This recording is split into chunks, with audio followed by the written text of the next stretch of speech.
Today Brent is tying up one of his favorites. Soft hackle flies created with partridge hackles have taken many fish over the years. This is a simple, effective version tied on a jig hook. This fly may be suspended near the bottom, and Brent really likes this fly in deep water.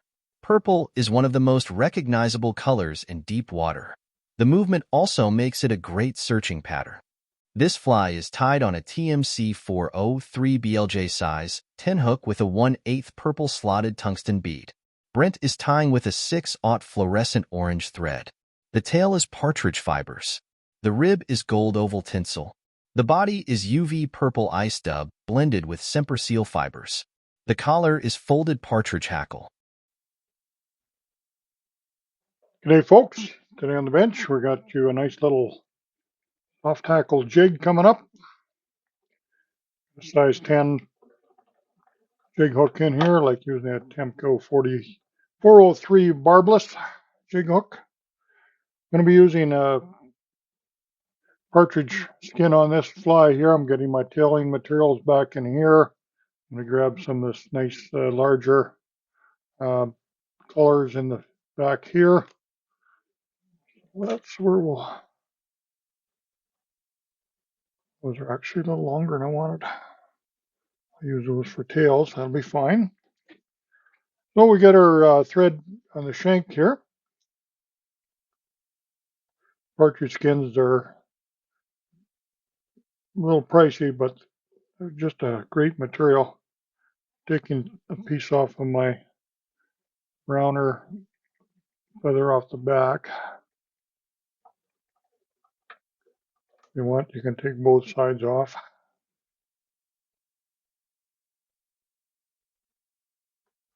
The center's still in there. I'm just going to pull that off when I get it tied on. Coming right, and I can just pull that one right off. I got these little tailing fibers, lots on there. I've got a real soft spot for soft hackles, and these partridge skins are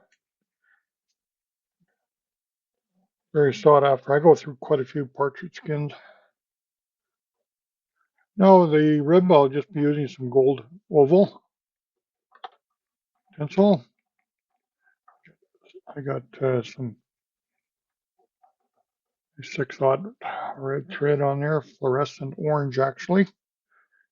And we'll come in here with some dubbing. I chopped up some semi-seal, or the semper seal from semper fly, and then I blended some ice dub in there with that. Nice purple, nice and bright.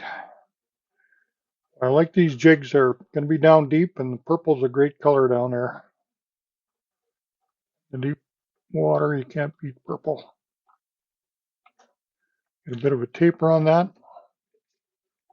Not see it quite yet till I run my oval up. We'll run nice few turns, get some segmentation going. Tie that off. There we go. Right and buggy. Perfect. Okay, now I need a hackle. I'm going to select these are the ones I want right there. About the size for my fly. Those other ones will be for a little bigger. Got the natural curvature to them. Big heavy stem down here at the bottom. Pluck all our feathers. We get all prepared like so. Grab it right in the center. And fold them back. I'm just sold on partridge, and I have been for many years because there's so many good flies tied with partridge like this.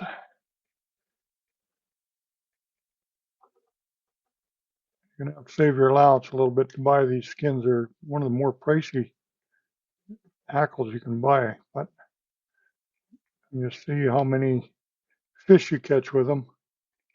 I'll just fold that back, and I just tie it in right there. I make sure I got some good tight turns on it.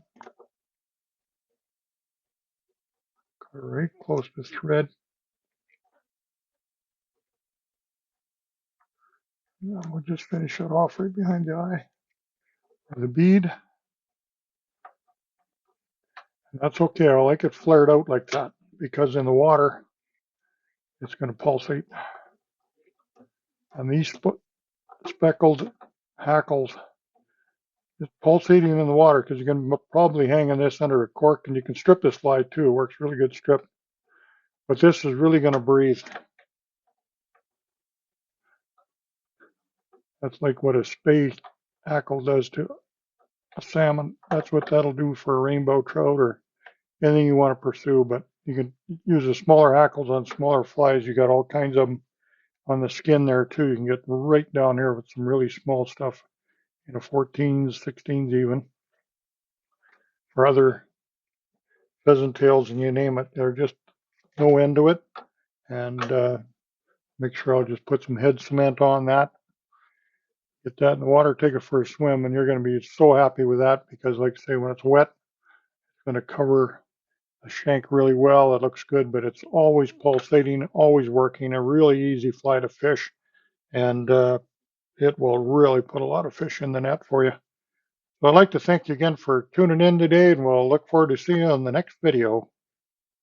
We appreciate Brent showing us how to tie this very effective jig fly. Make sure you have plenty in your box. You will soon have a new favorite fly that works great anywhere you travel. Thanks for joining us at Sport Fishing on the Fly. We are so pleased to have such great support from fly fishers like you. It has been over 3 decades of bringing sport fishing on the fly into your home, and we look forward to many more great adventures together.